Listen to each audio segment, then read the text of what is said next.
ख़वातीन व हज़रात, एक बड़ी खबर। पॉलिटिकल एनालिस्ट प्रिंस माशेले ने साउथ अफ्रीका के मुस्तकबिल पर एक खतरनाक वार्निंग जारी कर दी है। माशेले का कहना है कि अगर मुल्क पॉल माशेताले और जूलियस मलेमा जैसे लीडर्स के हाथों डिक्लाइन की तरफ गया, तो एक दिन ऐसा आ सकता है कि ब्लैक साउथ अफ्रीकन्स को अपना ही मुल्क छोड़ना पड़े। इनके मुताबिक लाखों लोग सेफ्टी और रोजगार के लिए जिम्बाब्वे या मोजाम्बिक का रुख कर सकते हैं।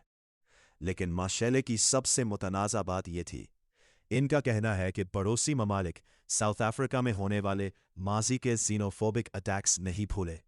अगर कभी हालात उल्टे हुए और साउथ अफ्रीकन्स को खुद पनाह मांगनी पड़ी, तो इन्हें सख्त रद्दमल का सामना करना पड़ सकता है। माशेले ने खबरदार किया कि सियासी फैसलों के नताइज नस्लें भुगतती है। इकोनॉमिक कोलैप्स या इंस्टेबिलिटी की सबसे बड़ी कीमत आम शहरी अदा करता है। वो कहते हैं कि साउथ अफ्रीका को वो मुस्तकबिल अवॉइड करना चाहिए जहां लोगों को मुल्क छोड़कर भागना पड़े। सोशल मीडिया पर इस बयान पर शदीद बहस छिड़ गई है। कुछ लोग कह रहे हैं कि माशेले एक कड़वा सच बयान कर रहे हैं और मुल्क को बचाने की बात कर रहे हैं, जबकि नाक़दीन का कहना है कि यह बयान बहुत ड्रामाई है और ख़ास सियासी शख्सियात को गैर मुनसिफाना तौर पर निशाना बनाया जा रहा है।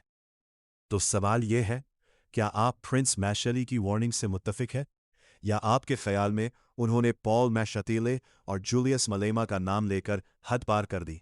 अपनी राय कमेंट्स में बताएं। स्टूडियो से फिलहाल इतना ही।